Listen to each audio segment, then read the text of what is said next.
ليلا من المسجد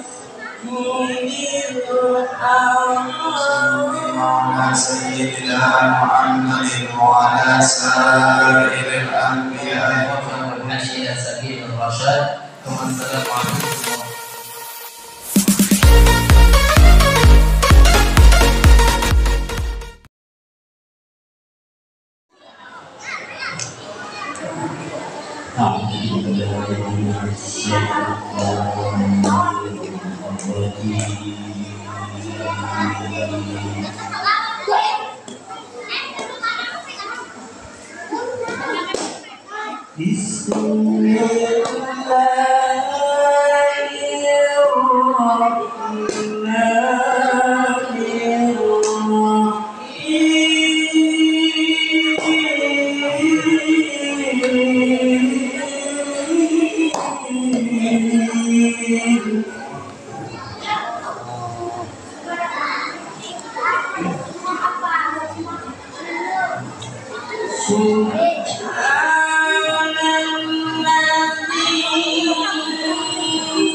Assalamualaikum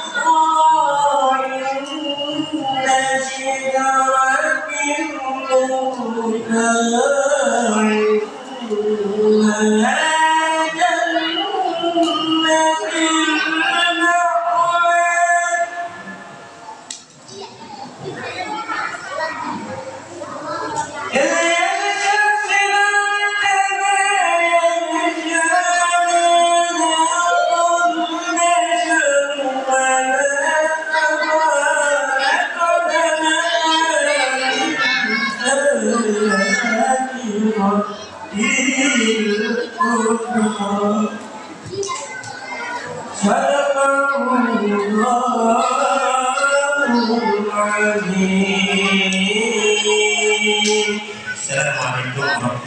wabarakatuh. Ala sayyidina Muhammadin wa ala sa'iril anbiya'i wal mursalin wa ala alihi wa sahbihi ajma'in wa an mu'adwana wa ila yawmiddin وأن تنصرنا وتمنع علينا وترزقنا وتحفظنا وتغفر لنا ولجميع المسلمين يا الله يا حي يا قيوم لا إله إلا أنت اللهم بارك لنا سبيل الرشاد. Assalamualaikum warahmatullahi wabarakatuh. Bismillahirrahmanirrahim. Assalamualaikum warahmatullahi wabarakatuh.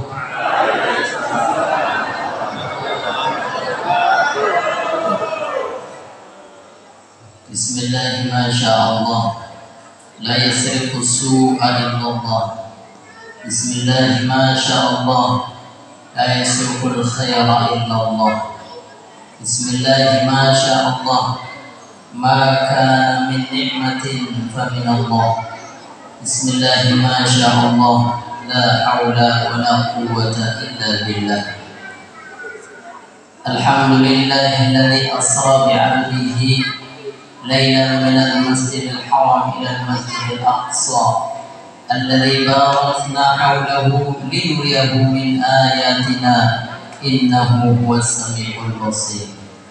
Sadaqallahul azim. Yang sama-sama kita hormati, kita muliakan, kita banggakan, kita doakan dani-dani para pemuka agama, pemuka masyarakat, sesepuh agama, sesepuh masyarakat, para asatizah, bapak-bapak kadus yang sempat hadir, yang saya hormati dan muliakan, Kanda Al-Ustaz Alimuddin, yang sama-sama kita hormati pula Mamida dan Muhammad Sohib yang kita hormati dan muliakan. Singkatnya hadirin hadirat kaum muslimin muslimat rahimani wa iyyakumullah.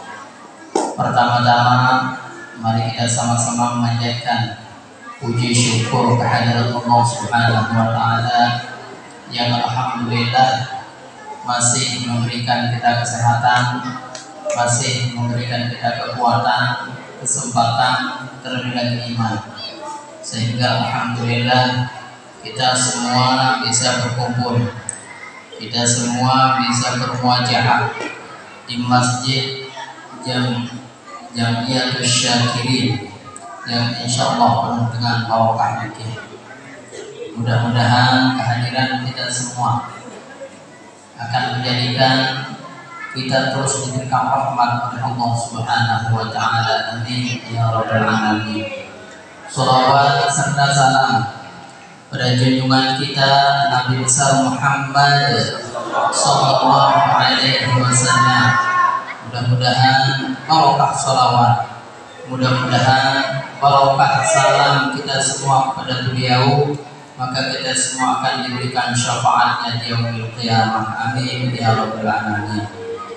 Sebelum kita lanjut, saya ingin menyapa keluarga-keluarga yang dari Lombok terlebih dahulu. ina ama nini mami semeton jari saudara lompo nabi kala berbeda cerita sehat alhamdulillah. Kemudian keluarga saudara-saudara kita yang dari Jawa juga yang mau menyapa piye kabare. Stop dulu sampai di sini ya. Nanti kalau diajak bahasa Jawa nggak bisa, jadi sampai di situ aja. Saya di Mekah 8 tahun, tinggal di asrama Jawa. Teman-teman saya di Jawa banyak, termasuk pimpinan Pondok yang sekarang, putra-putra Kiai Maimun Zubair, teman saya ngaji dulu di Mekah. Bahkan dari Madura banyak. Tapi sekalipun 8 tahun, bisanya bahasa Jawa hanya piye kabari saja. Ada tambahan satu lagi, medu dan melebu. Setelah itu ya loro siji pak apa? Siji loro. Nah, itu juga bisanya cuma sedikit. Jadi saya menyesal tidak belajar bahasa Jawa, padahal kesempatan luar biasa. Itu kekurangan saya. Jadi mudah-mudahan kita semua yang hadir di tempat ini selalu dirahmati oleh Allah Subhanahu wa taala. Dalam sebuah riwayat Sayyidina Umar radhiyallahu anhu berkata, kata beliau, man kharaja min manzilihi, siapa yang keluar dari rumahnya, man dhahaba ila alimin, siapa yang pergi keluar dari rumahnya, walahu minadz-dzunubi mislu jibali tuhamata, orang yang keluar dari rumahnya ini dia memikul dosa, dosanya itu sebesar gunung Tuhamah. Wika bila jamah logo karena Jabal Tuhamah yang dari Jawa tahu Jabal Tuhamah. Jabal Tuhamah ini ada di Yaman, besar sekali kata teman-teman yang sudah pernah ke Yaman. Saya dengar ada satu putra kita sedang menuntut ilmu di Yaman. Nah, nanti kita tanya. Jadi kata Sayyidina Umar radhiyallahu anhu, man kharaja min manzilihi wa lahu dhunubu mislu jibali tuhamata, siapapun dia orangnya keluar dari rumahnya, ketika dia keluar memikul dosa, dosanya itu sebesar gunung Tuhamah. Wajalasa, kemudian tujuannya pergi itu sebuah majelis ilmu seperti ini. Wajalasa wasami'al ilma, setelah itu dia mendengar apa yang disampaikan. Seperti yang saya sampaikan ini sebuah hadis riwayat dari Sayyidina Umar radhiyallahu anhu. Kita dengar suatu ilmu, wasami'al ilma wasarja'a, kemudian dia kembali kepada Allah. Alhamdulillah, saya hadir ngaji, saya dapat satu hadis, saya dapat satu ilmu. Lama kharaja ila manzilihi, nanti pas dia pulang ke rumahnya, dosa-dosanya yang sebesar gunung itu dihapuskan oleh Allah Subhanahu wa taala. Apa yang menyebabkannya terhapus? Kullu qadamin yarfa'uha wa yada'uha yaghfiru dzunub wa yarfa'u darajat. Setiap langkah-langkahnya itu sebagai penghapus dosa, langkah yang kiri sebagai pengangkat derajatnya di hadapan Allah Subhanahu wa taala. Jadi setiap langkah-langkah kita itu seperti penghapus dosa. Makanya dijelaskan, siapa yang paling jauh rumahnya menuju tempat majelis ilmu tersebut, dialah yang paling banyak dosanya diampuni. Siapa yang paling jauh di sini? Jawa ya Pak. lebih jauh lombok. Bukan maksudnya dari kan berangkatnya lagi bukan dari jauh, rumahnya di sebelah paling. Oh jauh ya. Beliau ayahanda menit jauh ya, 20-25 menit ya. Tapi kan pakai mobil. Ulama menjelaskan kalau yang pakai mobil, kalau diukur dengan putaran rodanya, maka kita rugi. Kenapa? Kalau dibelah panjang jadinya. Maka diperkirakan oleh ulama, seandainya beliau jalan dari Manunggal, seandainya beliau jalan dari Manunggal, berapa juta langkah yang akan dia dapat. Beginilah dosa yang diampuni oleh Allah Subhanahu wa Ta'ala. Ibu-ibu, bapak-bapak tentu tahu apa namanya alat yang untuk menggali tanah. Ekskavator. Kalau di Lombok ada yang menyebutnya beko ekskavator. Satu langkah sekolah seperti itu. Dua langkah, 3 langkah, berapa honor yang habis gara-gara alat berat tersebut. Berapa tanah yang diangkut kemudian menjadi danau gara-gara alat berat tersebut. Sampai ada di sini namanya Ustaz Irawan, nama daerahnya. Sampai ada di sini namanya Sungai Danau. Kok sudah Sungai Danau lagi? Oh itu dananya danau buatan gara-gara tambang pasir tambang diangkut. Nah, jadi semakin banyak kita melangkah, semakin banyak dosa kita yang diampuni oleh Allah Subhanahu wa Ta'ala. Makanya ini yang dekat-dekat rumah ini nanti muter jalannya pulang ke sana. Itu saking mulianya orang yang hadir di majelis ini. Nah, para jemaah sekalian, kalau di masjid yang semalam saya sempat menyampaikan man zahaba ila alimin walam yaqdir ala hifdhi syai'in mimma qalahu aqallahu sab'a karamat. Ini ada saya lihat wajah-wajah yang tadi malam itu ada. Ibu ini ada semalam hadir di media. Nah, hadir masih ingat apa unit pengajian berlebihan. Bagus. Dan kedua Anda makin.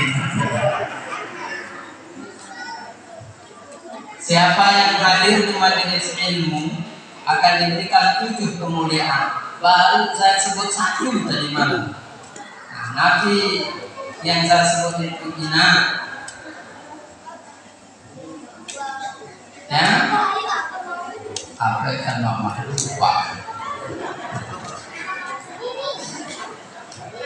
Nah, yang hadir dan dia tidak paham apa yang disampaikan oleh Al-Mukarram atau guru-guru kita yang hadir, tetap akan diberikan 7 kemuliaan. Yang pertama saya sampaikan yana fadlil muta'allimina. Nah, mendaftar artinya. Nah, mami saya hadir dengan dia. Yana fadlil muta'allimin. Dia akan mendapatkan yang pertama, dia akan mendapatkan fadilah kemuliaan orang-orang yang menuntut ilmu. Ada murid Bapak Maulana Syekh dulu di Lombok, murid pertama dari Bapak Maulana Syekh. Makanya beliau menyebutkan kalau orang yang menuntut ilmu yang paling mulia di atas dunia. Enggak doang paling bagus umat Nabi sawah ini jelumana pilih ngaji. Menurut ilmu sadait amal masing-masing kekijan pangkat si Allah Ta'ala sa'u terkasih. Itu al-maghfur lahu, guru besar kita Bapak Maulana Syekh yang punya karangan syair. Yang dari Jawa, maksud dari hadis ini, dari syair ini adalah orang yang paling mulia di muka bumi adalah orang-orang yang suka menuntut ilmu. Masya Allah, sekarang itu yang sedang kita dapatkan dari Allah Subhanahu wa Ta'ala, predikat orang yang mulia di sisinya. Nah, sekarang saya melanjutkan fadilah yang kedua dari hadir di majelis yang seperti ini. Yang kedua adalah wazaniha madama indahu jalisan karena mahbusan anil dhunubi wal khotoya. Selama tiang menzani, selama kita duduk di majelis ilmu seperti ini, selama itu mahbusan anil dhunubi wal khotoya, dipelihara dari perbuatan dosa dan kesalahan. Nah, sekalipun desa ngumpat-ngumpat seketik makin maaf, kemudian dibelanggu. Sekalipun ada kesalahan kita sedikit, misalnya sekarang diampuni, karena semuanya dicatat menjadi kebaikan. Itu kemuliaan yang Allah berikan bagi orang-orang yang menuntut ilmu. Makanya ada ulama yang menjelaskan salah satu yang bisa mengobati hati kita ini adalah rajin menuntut ilmu atau hadir di majelis ta'lim. Wa dawa'ul qalbi khamsatun fatilawatun lidadakuril ma'na wa lil batni khalat wa qiyamul layli wa tadarruku bis sahal wa majalisatin salihin al-fudala.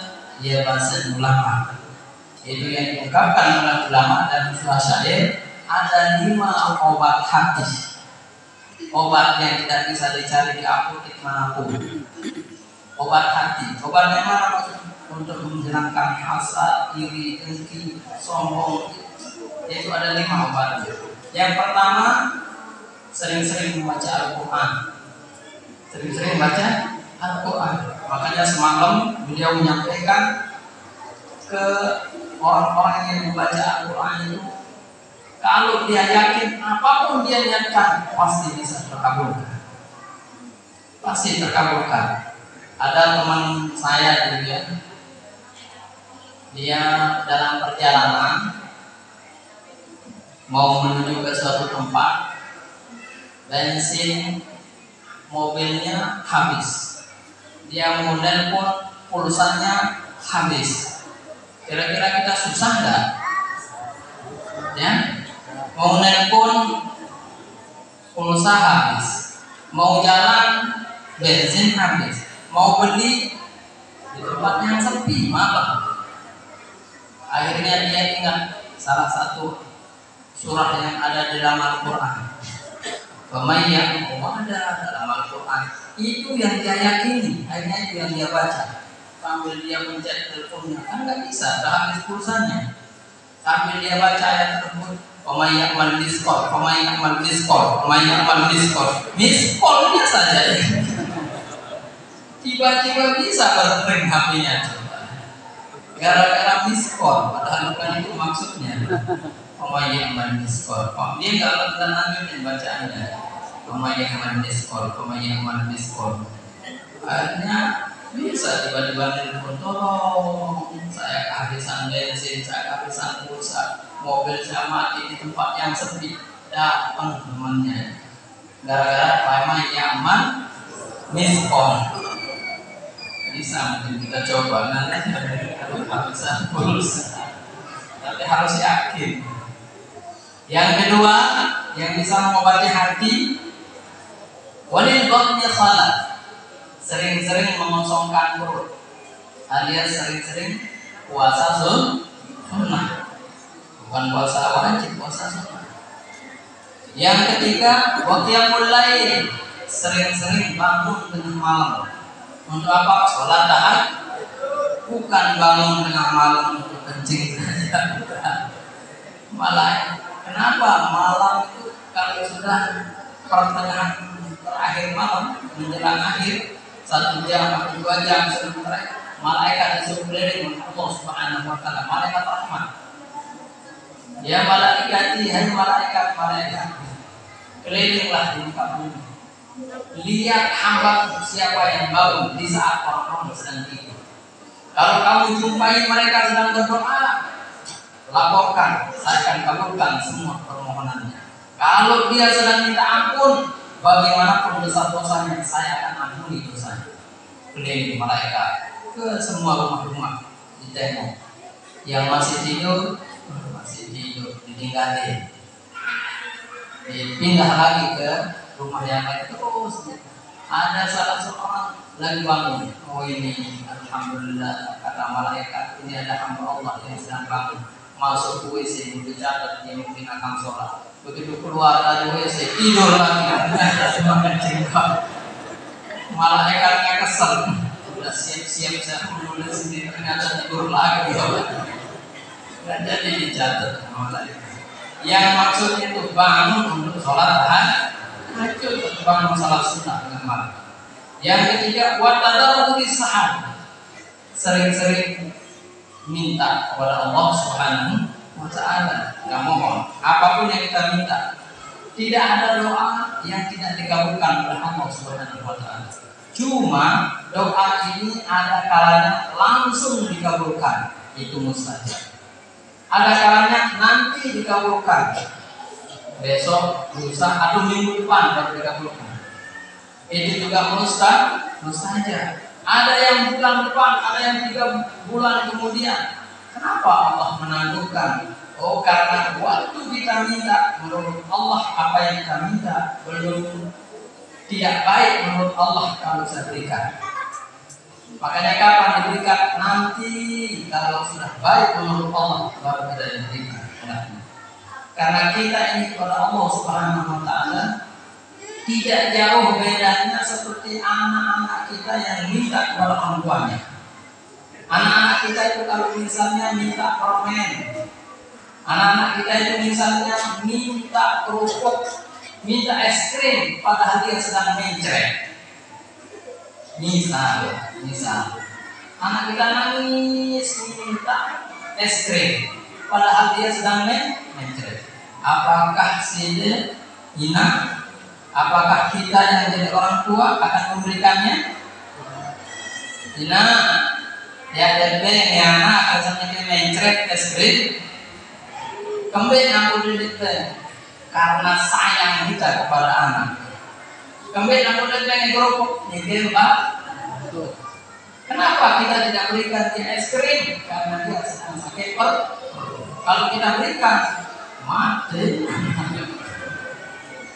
Maka karena cinta kita kepada anak kita, maka nanti anakku kalau kamu sudah sembuh, saya akan berikan yang banyak. Dia sedang pegang es krimnya, lalu kamu sakit, oh ini rampas, oh maaf anakku. Nanti kalau sudah sembuh baru saya akan berikan. Kira-kira seperti inilah. Jadi belum pas menurut kita untuk yang diinginkan oleh anak kita, makanya kita tidak memberikan. Begitu juga Allah Subhanahu wa taala. Nah, kalau ada juga Allah Subhanahu wa taala mengabulkan doa kita itu dengan cara diganti. Kita minta A, dikasih B. Ya Allah, berikanlah saya menantu yang kaya dengan ilmu. Berikan saya menantu seorang ustaz. Mau tidak ibu punya menantu ustaz, tuang guru? Mau? Kayun, lelen, ini kayun lelen. Ternyata dia minta menantu yang kaya dengan ilmu atau ustaz, ternyata bukan ustaz. Jodoh anaknya, tapi kaya dengan sawit misalnya, diganti oleh Allah Subhanahu wa taala.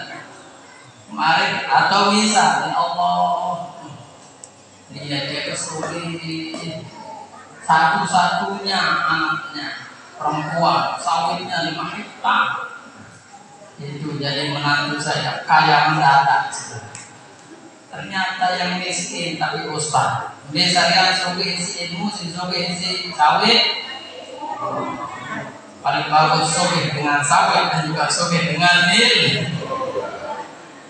Ada seluruh milih yang keduanya bukan pilihan. Jadi diganti oleh Allah karena menurut Allah ini yang terbaik, bukan yang kita minta. Ada yang sampai meninggal dunia tidak dikabulkan, tapi nanti begitu dia meninggal dunia ada sebuah riwayat ditimbang amal ibadahnya. Mana lebih baik, dosa atau amal ibadahnya? Wah, ditimbang ternyata tidak berat kanan juga tidak berat kiri. Bingung malaikat. Ini mau dibawa kemana ini orang? Akhirnya datang malaikat yang membawa pahala sebesar gunung, diletakkan di sebelah kanan atau di amal ibadahnya yang baik. Dia sendiri bertanya, dari mana datangnya pahala ini? Dari mana datangnya kebaikan ini yang begitu besar malaikat? Oh, ini doa-doamu ketika di dunia yang dulu tidak dikabulkan oleh Allah Subhanahu wa Ta'ala. Sekarang baru dikabulkan. Kalau tahu begini, mending sekarang semuanya diterima. Dulu ditolak aja doa-doa saya. Itu kira-kira doa itu tadi. Udhuni astajib lakum. Karena Allah sudah menjamin siapapun yang berdoa pasti saya akan kabulkan. Kenapa kita dianjurkan untuk berdoa? Karena satu-satunya senjata yang disiapkan oleh Rasulullah, satu-satunya senjata yang disiapkan oleh Allah untuk umat Islam yang beriman adalah doa. Doa silahul mu'minin. Doa itu adalah senjata bagi umat Islam, bagi orang-orang yang beriman. Karena satu-satunya juga doa yang bisa merubah takdir Allah Subhanahu wa Ta'ala. Allah Subhanahu wa Ta'ala, Rasulullah berfirman, Rasulullah bersabda dalam sebuah hadis, la yaruddu qadara illa doa. Tidak ada yang bisa merubah doa kecuali, tidak ada yang bisa merubah takdir Allah kecuali doa. Itu satu-satunya doa bisa merubah takdir Allah Subhanahu wa Ta'ala. Makanya takdir itu dibagi dua. Takdir dibagi dua. Yang pertama mubram, yang kedua mu'allaq atau ghair mubram. Apa itu takdir mubram? Takdir yang tidak bisa dirubah. Dan bisa dirubah takdir. Apapun cara kita berdoa tetap tidak bisa dikabulkan. Contoh, misalnya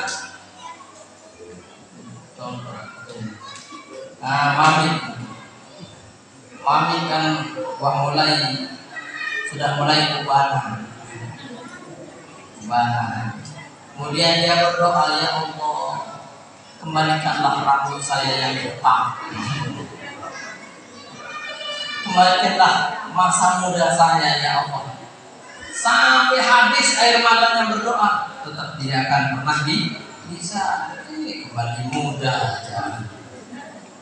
Ina papu-papu wah kesu wah nyanyi wah keriput wah pesok wah congang. Kemudian dia berdoa, ya Allah, jadikanlah pipi saya yang mulus. Oh, tidak akan bisa ya. Itu namanya takdir mubram, tidak bisa dirubah. Tidak bisa dirubah. Kembalikan gigi saya ya Allah. Ini tergoyah masalah. Itu namanya takdir mubram, tidak bisa dirubah. Tapi ada satu namanya takdir mu'allaq yang digantung. Apa maksudnya digantung? Kita ditakdirkan akan begini jika begini. Tapi kalau tidak begini, misalnya saya dari Lombok ke Kalimantan Selatan ini sampai di naik pesawat dari Surabaya ke Kalimantan ke apa namanya bandara yang kemarin, Banjarmasin. Pesawat dari Surabaya ke Banjarmasin akan rusak di atas, begitu bisa ada bengkel di atas, akan jatuh. Misalnya itu takdirnya ditulis. Perjalanannya dari Surabaya ke Banjarmasin akan jatuh pesawatnya. Tapi jika salah seorang penumpangnya membaca doa, maka pesawatnya itu akan dirubah, tidak akan jatuh. Jika ternyata begitu berangkat dari Surabaya, ada salah seorang penumpang yang berdoa, Subhanalladzi sakhkhara lana hadza wa ma kunna lahu muqrinin wa inna ila rabbina lamunqalibun. Maksudnya Allah yang menjalankan kendaraan ini. Kan Allah semua yang mengendalikannya. Karena dia berdoa, hai malaikat, rubah takdirnya. Tidak jadi pesawatnya jatuh karena ada yang berdoa. Makanya kalau istilah dalam pernikahan ada cerai itu kan ada namanya cerai taklik talak. Ibu-ibu paham taklik talak? Talak yang digantung. Misalnya seorang suami berkata kepada istrinya, kalau kamu keluar dari rumah ini lewat pintu ini, atau misalnya di masjid, kalau kamu keluar dari pintu masjid ini, maka jatuh saya atau jatuhlah talak saya. Ternyata istrinya keluar tapi lewat jendela, maka tidak jatuh. Nggak jatuh kan? Talaknya nggak jatuh karena yang disebutkan oleh suaminya kalau keluar dari pintu. Itu untung ibunya, istrinya sudah ngaji kan. Oh, dia sebutkan tadi kalau keluar lewat pintu, dia buka jendelanya kedua, maka tidak jatuh. Nah, misalnya seorang suami berkata kepada istrinya, kan kalau dia keluar lewat pintu jatuh talaknya. Kalau dia tidak keluar tidak jatuh. Atau dia keluar tapi tidak lewat pintu, seperti yang lewat jendela, maka tidak jatuh talak.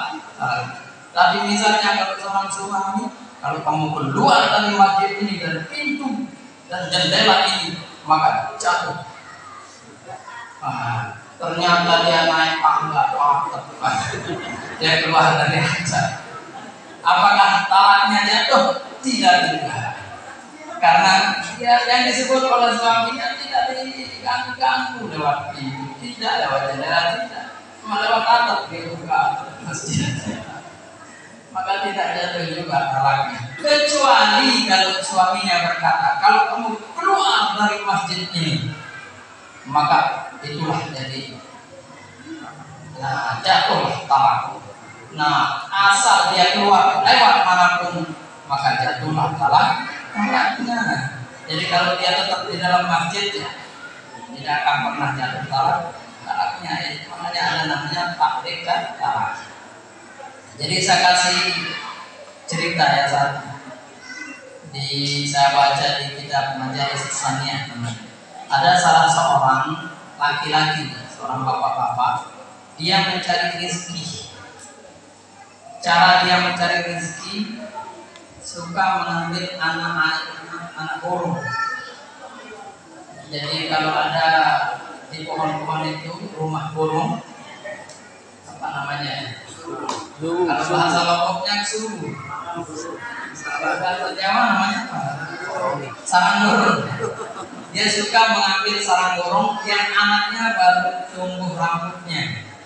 Jadi paling dia senang. Setelah dia tangkap, dia pelihara. Kalau sudah bisa terbang, dia jual. Itu tuh pekerjaannya, untuk membiayai anaknya sekolah, untuk menafkahi keluarganya. Itu aja dia. Punya sering memelihara anak burung. Nah, ternyata udah bertahun-tahun itu aja kerjaannya. Ternyata burung ini sama seperti kita, punya hati nurani, punya rasa sayang, punya rasa cinta kepada anaknya. Akhirnya ada seekor burung berdoa kepada Allah Subhanahu wa Ta'ala.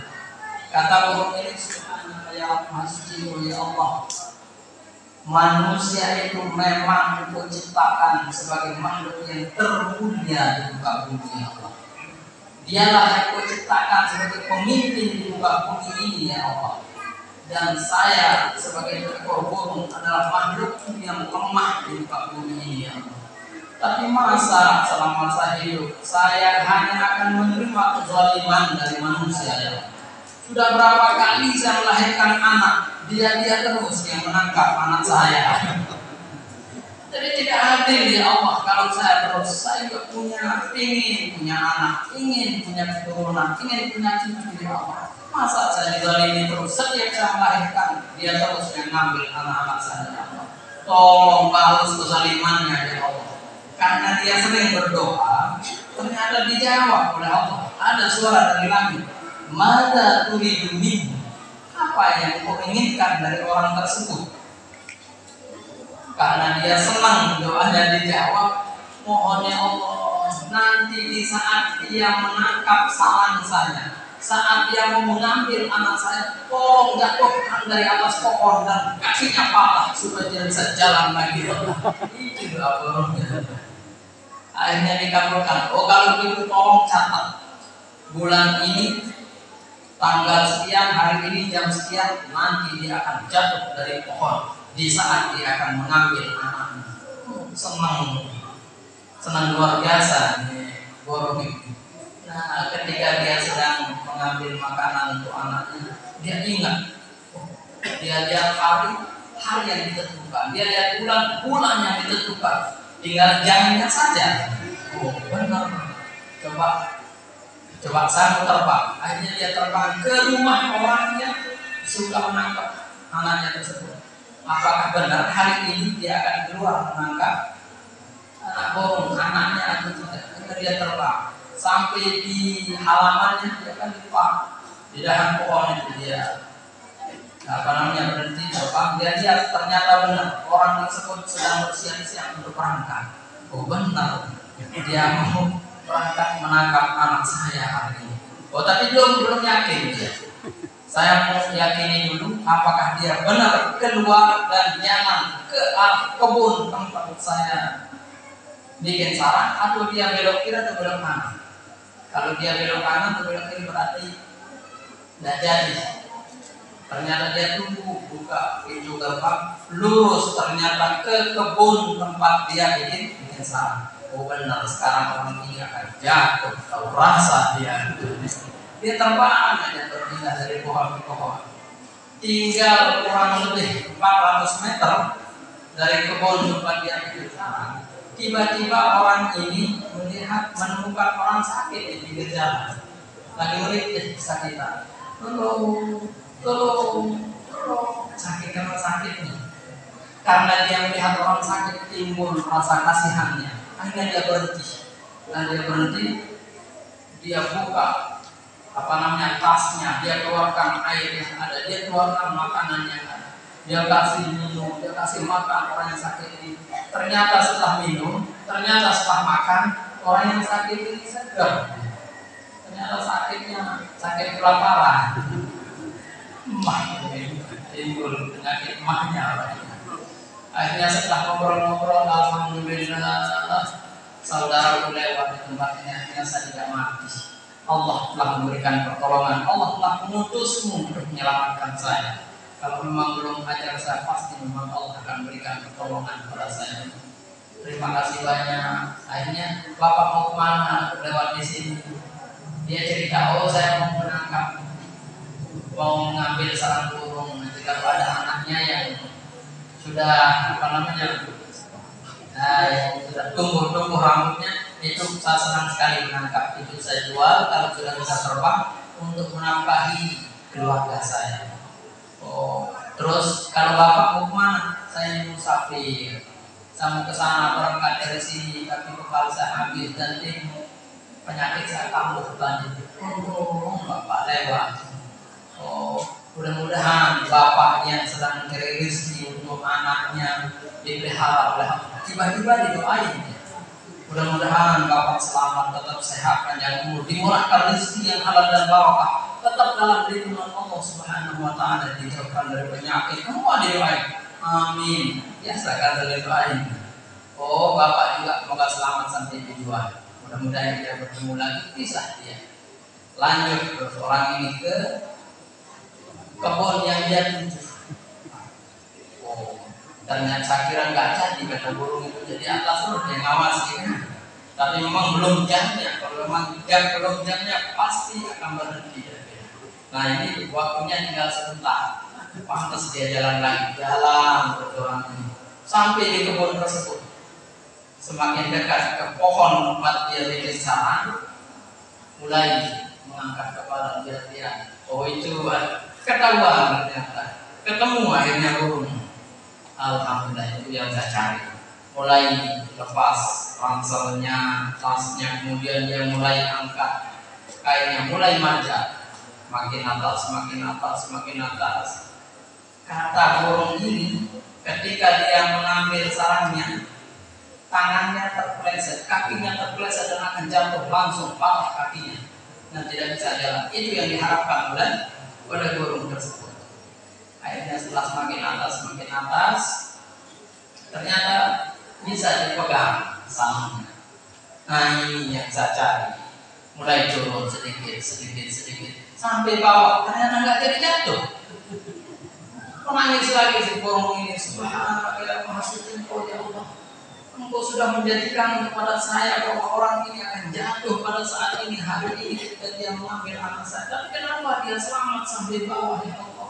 Tiba-tiba datang suara, oh saya tidak mungkin mencelakai hambaku yang tadi, yang hari ini, yang pagi ini dia bersedekah. Dia bersedekah pada orang yang sangat membutuhkannya. Dan orang yang membutuhkannya ini sangat syukur, dan dia yang bersedekah sangat ikhlas. Dan orang yang menerima sedekahnya itu berdoa supaya dia selamat. Dan saya sudah berjanji, as-sadaqatu tadfa'ul bala, kata Rasulullah. Sedekah itu bisa menghindarkan kita dari bahaya. Sedekah sekalipun, makanya kita dianjurkan sedekah walaupun 1000 tiap hari, 1000 itu menghindarkan kita dari bahaya. Saya sudah berjanji siapapun hambaku yang bersedekah di pagi hari saya akan selamatkan pada hari ini. Kemudian didoain lagi sama orang yang tempatnya bersedekah. Ya Allah, berikanlah dia rezeki yang halal barokah, tetap sehat walafiat, dijauhkan dari bahaya, bencana, musibah. Manusia tidak mengabulkan doanya, karena orang musafir saja lagi. Sedangkan engkau mendoakan dia supaya kakinya patah. Dari yang nangis lagi burungnya. Dari yang memang sudah dihentikan akan patah kakinya, dirubah lagi oleh Allah Subhanahu wa taala gara-gara doa dari saudara. Itu dasarnya yang namanya doa. Nah, makanya doa itu salah satu obat hati. Yang kelima obat hati itu adalah wa majalisan shalihin al-fudala. Sering-sering hadir majelis taklim, majelis ilmu seperti ini.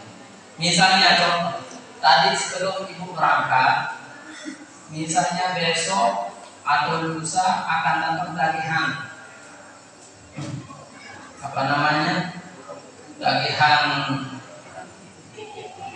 bukan kreditnya itu besok ya akan datang, akan harus dibayar, susah luar biasa. Atau tempatnya minjem itu besok dia janjikan akan bayar utangnya, tapi ternyata sampai hari ini belum punya uang untuk bayar, susah dan luar biasa. Begitu berangkat ngaji, duduk di majelis lupa hutangnya, benar nggak Bu?